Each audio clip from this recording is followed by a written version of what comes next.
दोस्तों इस वीडियो को गौर से देखिएगा क्योंकि अब मैं आपको जो बताने वाला हूं वो आज से पहले कभी किसी ने सोचा भी नहीं होगा। हाथ में पत्थर उठाना, पत्थरबाजी करना और रिलीजियस नारे के साथ गुंडागर्दी करना यह पश्चिम बंगाल में नहीं होगा।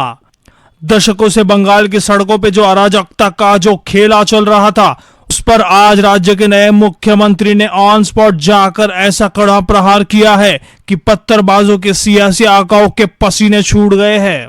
दोस्तों पश्चिम बंगाल की राजनीति में आए ऐतिहासिक सत्ता परिवर्तन के बाद अब तक का सबसे बड़ा और सबसे खौफनाक लॉ एंड ऑर्डर एक्शन शुरू हो चुका है। एक ऐसा दंगा जिसकी स्क्रिप्ट सोशल मीडिया पर पहले ही लिख दी गई थी, उसे कुचलने के लिए सूबे के मुखिया खुद ग्राउंड जीरो पर उतर चुके हैं। मुख्यमंत्री शुभेंदु अधिकारी ने साफ कर दिया है कि अतीत बीत चुका है जब पुलिस वाले पीटते थे और मंत्री एसी कमरों में बैठकर तमाशा देखते थे। अब बंगाल में सिर्फ और सिर्फ कानून का डंडा चलेगा। आज के इस स्पेशल एपिसोड में मैं आपको बंगाल के इस नए जीरो टॉलरेंस मास्टर प्लान का वो अनसेंसर्ड सच और वो ग्राउंड पर की बातें बताऊंगा जो मुख्य धारा के न्यूज चैनल पर कभी देखने को नहीं मिलेगा। हम डिकोड करेंगे कि कैसे सोशल मीडिया के जरिए इस दंगे को प्लान किया गया था और कैसे शुभेंदु अधिकारी ने देश के गृह मंत्रालय से 40 पैरामिलिट्री कंपनियों की मांग करके उपद्रवियों का गेम ओवर कर दिया है। अगर आप भी मानते हैं कि भारत के किसी भी राज्य में कानून हाथ में लेने वाले और पुलिस पर पत्थर चलाने वाले दहशतगर्द है और शुभेंदु अधिकारी का यह एक्शन 100% सही है तो इस वीडियो को अपना पूरा समर्थन दे। वीडियो को अभी लाइक करें। देश हित और हमारी पुलिस के सम्मान में निडर पत्रकारिता करने वाले इस चैनल को तुरंत सब्सक्राइब कर बेल आइकन जरूर दबाएं। इस वीडियो को हर भारतीय व्हाट्सएप ग्रुप में शेयर करना मत भूलना। चलिए अब शुरू करते हैं इस साजिश का पूरा पोस्टमार्टम। कहानी की शुरुआत होती है उस हिंसक घटना से जिसने एक बार फिर बंगाल को दहलाने की कोशिश की थी। अचानक भीड़ सड़कों पर उतरती है, हाथों में पत्थर आते हैं, मजहबी नारेबाजी होती है और निशाने पर आ जाती है हमारी सुरक्षा एजेंसियां यानी हमारे पुलिस। लेकिन जब पत्रकारों ने मुख्यमंत्री से सीधा और तीखा सवाल पूछा कि सर आपको क्या लगता है कि यह कोई प्लांटेड प्रोटेस्ट था, तो शुभेंदु अधिकारी ने बिना एक सेकंड की देरी किए डंके की चोट पर कहा yes it's a planned incident. यानी यह कोई अचानक भड़का हुआ गुस्सा नहीं था बल्कि यह एक सोची समझी खौफनाक साजिश थी। मुख्यमंत्री ने इसके पीछे का जो सबसे बड़ा सबूत देश के सामने रखा है वो सोशल मीडिया है। इस हिंसक घटना के होने से पहले कुछ खास असामाजिक तत्वों ने सोशल मीडिया हैंडल्स के जरिए इस पूरे दंगे की टाइमिंग और लोकेशन को पोस्ट कर दिया था। यानी इंटरनेट का इस्तेमाल करके भीड़ को इकट्ठा किया गया, उन्हें उकसाया गया और पुलिस पर हमले के लिए बकायदा तैयार किया गया। सोचिए दोस्तों ये कितनी बड़ी साजिश थी। उन उपद्रवियों को लगता था कि बंगाल में अभी भी वही पुराना ढर्रा कायम है। इन्हें आदत पड़ गई थी कि ये सड़कों पर सरेआम नंगा नाच करेंगे, सरकारी संपत्ति को फूकेंगे और पुलिस मुकदर्शक बनकर खड़ी रहेगी। लेकिन यह नया बंगाल है। पुलिस इस पूरे सोशल मीडिया नेक्सस को खंगाल रही है। आईपी एड्रेस ट्रैक किए जा रहे हैं और जिन जिन लोगों ने इन साजिश की स्क्रिप्ट इंटरनेट पर लिखी थी अब उन सबको सलाखों के पीछे भेजने की तैयारी मुकम्मल हो चुकी है। दोस्तों इस वीडियो का सबसे बेहतरीन और सबसे दमदार हिस्सा शुभेंदु अधिकारी का वो बयान है जिसने भारतीय राजनीति के वीआईपी पाखंड पर करारा तमाचा मारा है। अतीत में हमने क्या देखा, दंगे होते थे, पुलिस वाले लहूलुहान होते थे और गृह मंत्री या मुख्यमंत्री अपने आलीशान एसी कमरों में बैठकर सिर्फ रिपोर्ट मंगवाते थे। लेकिन शुभेंदु अधिकारी ने इस सड़ी गली व्यवस्था को इतिहास के पन्नों में दफन कर दिया है। शुभेंदु अधिकारी का बयान सीधा और साफ है। पुलिस लोग इंजर्ड होंगे और पुलिस मंत्री एसी रूम में बैठ के देखेंगे। ये सब अतीत हो चुका है। पास्ट इज पास्ट, इसे अब छोड़ दीजिए। मैं ऑन द स्पॉट आकर उनके साथ मुलाकात किया हूं और उन्हें बुलाकर बात किया हूं। यह मैसेज उन उपद्रवियों तक भी चला जाना चाहिए कि यह सरकार अब सिर्फ सोचेगी या देखेगी नहीं, यह सरकार सीधा एक्शन करेगी। यह बहुत बड़ी बात है दोस्तों। शुभेंदु अधिकारी ने सीधा बोल दिया है कि यह सरकार अब सीधा एक्शन लेगी बिना कोई हिचकिचाहट के। दोस्तों, इस लाइन की गहराई को समझिए। जब किसी राज्य का मुख्यमंत्री खुद सचिवालय की ठंडी हवा छोड़कर बिना किसी सुरक्षा के दंगाइयों के सामने ऑन स्पॉट आकर खड़ा होता है और अपनी फोर्स का हौसला बढ़ाता है, तो पुलिस का मनोबल 1000 गुना बढ़ जाता है। शुभेंदु अधिकारी ने साफ कर दिया है कि उनकी सरकार में पुलिस को पंचिंग बैग नहीं बनने दिया जाएगा। अगर पुलिस पर एक भी पत्थर गिरेगा तो उसका हिसाब सीधा और बहुत भयानक होगा। यह उन उपद्रवियों के लिए सीधा रेड अलर्ट है जो सोचते थे कि पुलिस को डरा देंगे।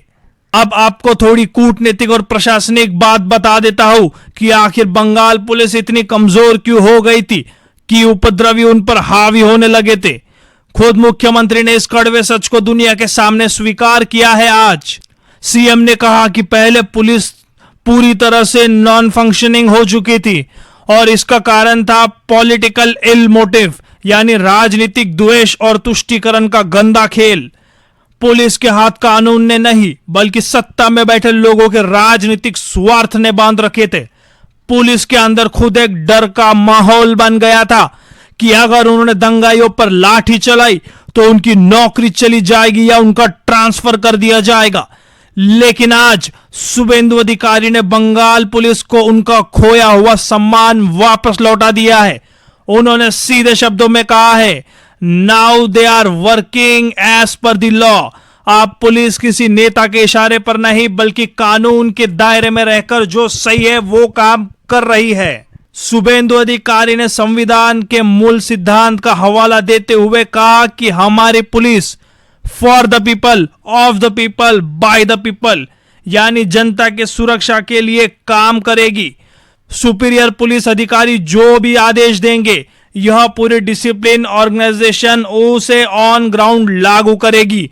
डर का माहौल अब बंगाल में भाग चुका है और पुलिस खुद अब लॉ इन्फोर्सिंग अथॉरिटी बनकर सड़कों पर उतर चुकी है। यह बहुत बड़ी बात आज शुभेंदु अधिकारी ने टीवी चैनल्स को बताई है। दोस्तों, शुभेंदु अधिकारी सिर्फ बयानबाजी नहीं कर रहे हैं, उनके पास बंगाल के इस उपद्रवी मानसिकता को जड़ से उखाड़ फेंकने का एक पूरा टाइम बाउंड ब्लूप्रिंट है। और इस मास्टर प्लान के वो 2 सबसे बड़े स्तंभ है। पहला स्तंभ, दिल्ली से 40 पैरामिलिट्री कंपनियों की मांग। मुख्यमंत्री ने माना कि बंगाल में इस वक्त पुलिस फोर्स की शॉर्टेज है। अगर मैन पावर कम हुई तो उपद्रवियों को दोबारा सिर उठाने का मौका मिल जाएगा।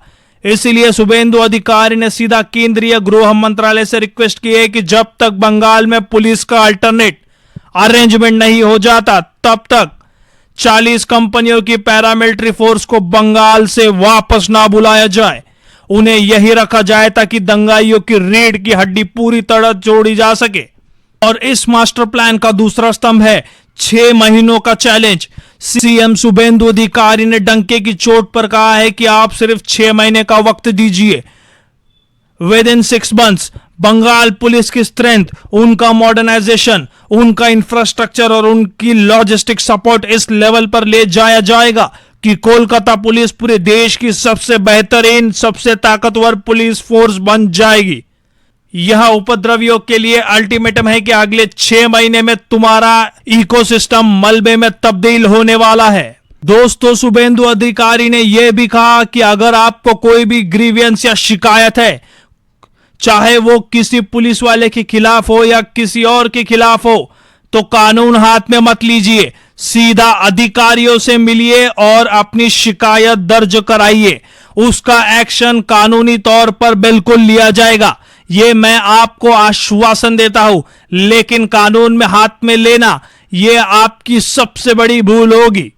बहुत गौर से सुनिएगा, सरकार आपकी हर जायज बात सुनने के लिए तैयार है, लेकिन कान खोलकर सुन ले। शिकायत के बहाने हाथ में पत्थर उठाना, पत्थरबाजी करना और रिलीजियस नारे के साथ गुंडागर्दी करना, यह बंगाल की पावन धरती पर नहीं होगा, नहीं होगा, नहीं होगा।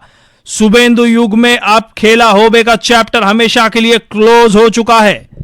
दोस्तों, अब समय आ गया है इस देश की सबसे बड़ी अदालत का, यानी आप लोगों का। मैं आपसे सीधे 2 सवाल पूछता हूं।